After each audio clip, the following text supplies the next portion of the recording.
নির্যাতনের ডেট ছিল। ও আমার বোন 9:30টায় বের হয়েছে বাড়ি থেকে।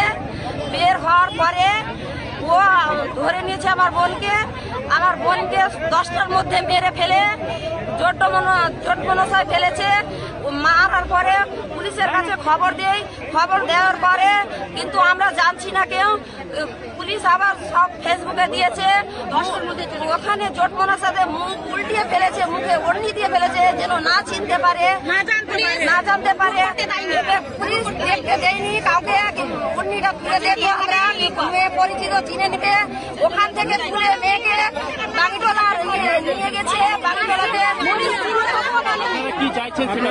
আমরা ওর ফাঁসি চাই।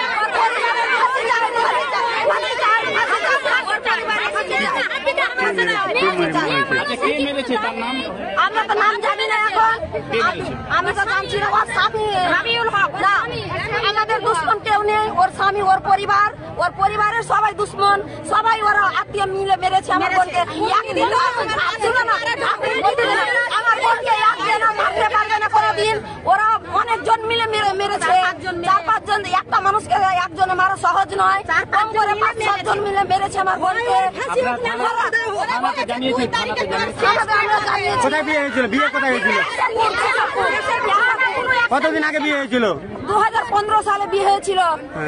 2015 সালে। থানা আমাদের কোনো পদক্ষেপ নিচ্ছে না। থানা আমাদের কোনো অ্যাকশন নিচ্ছে না। থানা হচ্ছে ছেলেপক্ষ। আমার নাম হচ্ছে হাবিবা খাতুন। আপনি কে হন? আমি ওর দিদি হলাম। আর আমার বোন যখন কোর্টে যায়, যখন তখন হুমকি দেয়, তোর পরিবারের তোকে মারবো, সবাইকে মেরে ফেলবো। আর পিস্তল দেখাচ্ছে। আর আমার বোনকে, আমার নাম MS হাবিবা খাতুন। আর আমার বোনকে সবাইকে চিকনা করে দিব, রাখবো না এ দুনিয়াতে। এইভাবে সবসময় হুমকি দিত। আমার বোন 1 বছর হলো জিডি করেছিল থানা কোনো অ্যাকশন লাইনি। আমার বোনকে কালকে ডেট ছিল, ডেটে গিয়ে আমার বোনকে মেরে ফেলে দিয়েছে 10টার মধ্যে।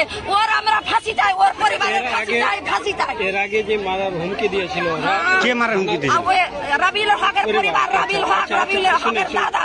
আর রাবিউল হকের যে হুমকি দিয়েছিল, তো মোথাবাড়ি থানাতে জিডি করা আছে, কপি আছে, জিডি করেছে। ওর আমরা ফাঁসি চাই, ওর পরিবারের ফাঁসি চাই। আমরা ফাঁসির কথা বলি। করেছে, মাথায় আঘাত করেছে, ছুরি দিয়ে কেটেছে, ভুজালিতে এখানে কেটে কাটিয়েছে আমার বোনের। আমরা ওরা ফাঁসি চাই, আমরা ফাঁসি চাই।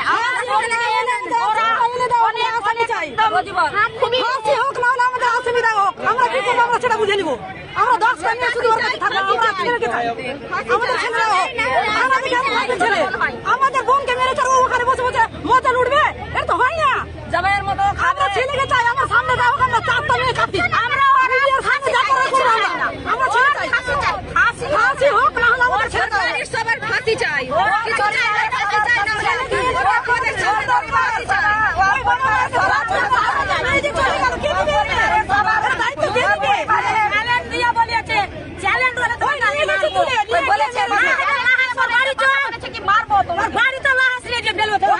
বলা হয়েছে যে তোকে মারা হবে।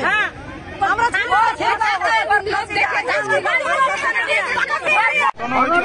ঘটনা হয়েছিল 2015 সালে আমার ওখানে রেজিস্ট্রি প্রাপ্ত দুর্গাপুরে এক রেজিস্ট্রারের মাধ্যমে তার বিয়ে হয়। সমাজ বিয়ে হওয়ার পর 1 বছর ওখানে ছিল। সম্পূর্ণভাবে নির্যাতন করতে বাড়ি থেকে আমাদের টাকা পয়সা চাপ দিত। বোন অবৈধ বলে না নিয়ে যাওয়ার কারণে শারীরিক ও মানসিক অত্যাচার সবসময় করতেই থাকছে।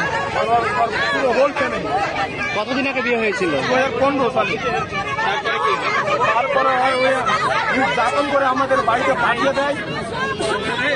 নির্যাতন করে পাঠানোর পর যে ভরণ পোষণের মামলা হয়। এখন আপনারা কি চাইছেন? আমার তো ফাঁসি যে নৃশংসভাবে খুন করা হয়েছে আমার বোনকে। দিন দাহারে মানে সকাল 9টা থেকে আমাদের বাড়িতে বেরানোর পর 1 ঘন্টার মধ্যে কাজ যে ক্লিয়ার হয়ে গেল। আমাদের রাজ্যে মেয়েদের সুরক্ষা কোথায়? কি মনে করছেন কারা হত্যা করেছে? কি মনে করছেন কারা হত্যা করেছে? রাবিউল হক এবং তার হোল ফ্যামিলি, সম্পূর্ণ পরিবার সহ আমার বোনকে নৃশংসভাবে হত্যা করা হয়েছে। থানায় লিখিত অভিযোগ করেছেন আপনারা? লিখিত অভিযোগ করেছি। থানা কাউকে আটক করেছে? এখন পর্যন্ত পুলিশ একজনকে আটক করেছে। আমার কাছে সেরকম সম্ভাবনা নাই, মনে হয় যে করেছে, কিন্তু সম্পূর্ণ হোল ফ্যামিলি এখন পর্যন্ত কিভাবে আমার বোনটা এখান থেকে 1 ঘন্টার মধ্যে খুন হয়ে গেল। দিনে সকাল 9টার পর থেকে 10:30টার মধ্যে থানার বাবুগুলো এই খবরটা পেল। ওই পাওয়ার পর যত মনে এক জায়গায় পেয়েছে, ওখান থেকে প্রাথমিক স্বাস্থ্য করে নিয়ে গেছে। দাদা আমার ওখানে শনাক্তকরণ করেছে। কিভাবে জানতে পেরেছিলে যে দিদি খুন হয়েছে? সোশ্যাল মিডিয়ার মাধ্যমে, টিভি নাই, ফেসবুকের মাধ্যমে আমি জানতে পেরেছি। আপনার নাম? এমডি আব্দুল নাসির। আপনি কে হন? আমি ওর ছোট ভাই হই। ঘটনাটা অ্যাকচুয়ালি কালকে সকালে একটা আমাদের গঙ্গাপ্রসাদেরই সকাল সকাল আমরা খবর পেয়েছিলাম 11টা-12টা নাগাদ যে একজন মহিলা, আমাদের বোন, কুড়িয়াটায় নামাপাড়া বাড়ি, রুকসেনা নাম, ওনার মৃতদেহ পাওয়া যায় কোনো একটা মাঠের মধ্যে। তারপরে সেই মৃতদেহটাকে উদ্ধার করে প্রশাসন পোস্টমর্টমের জন্য পাঠিয়েছিল। পোস্টমর্টম করে এখন নিয়ে আসা হলো এবং 2 জন অ্যারেস্ট হয়েছে। আরও যারা যারা জড়িত আছে এই কেসে আমি প্রশাসনের দৃষ্টি আকর্ষণ করব, যারা যারা জড়িত আছে তাদের বিরুদ্ধে পুরো তদন্ত করে যেন ফুললি স্টেপ নেওয়া হয়, যেন তাদের সেকশনগুলো এমনভাবে দেওয়া হয় তারা যেন একটা শাস্তিমূলক জায়গায় পৌঁছায়। এটাই আমার দাবি। কি জন্য মারলো কি মনে হচ্ছে আপনার? ওনাদের বিয়ে হয়েছিল, স্বামী স্ত্রীর ব্যাপার ছিল অনেকদিন ধরে, যেটা শোনার কথা আমার, যে অনেকদিন ধরে নাকি ওদের পেশাকিসির ব্যাপারও চলছিল স্বামী স্ত্রীতে। হয়তো কিংবা জানি না, এই ব্যাপারটাই হতে পারে, সেটা পুরো তদন্ত করে পুলিশ বলবে কি আছে এর মধ্যে। বিয়ে কোন জায়গায় হয়েছিল, কোন এলাকায়? এটা মোথাবাড়ি ক্যাশারপুরে হয়েছে। বলছি পুলিশ আটক করেছে না অ্যারেস্ট করেছে? অ্যারেস্ট করেছে কয়জনকে অ্যারেস্ট করেছে? 2 জন। এখন পর্যন্ত 2 জন অ্যারেস্ট হয়েছে। তারপরে আবার পুলিশ ইনভেস্টিগেশন করছে।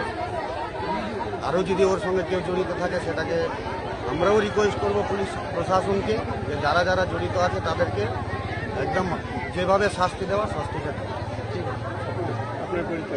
আমি এমডি ফিরোজ শেখ, মালদা জেলা পরিষদের পূর্ত কর্মদক্ষ এবং কালীচক ব্লকের এআইটিসি প্রেসিডেন্ট।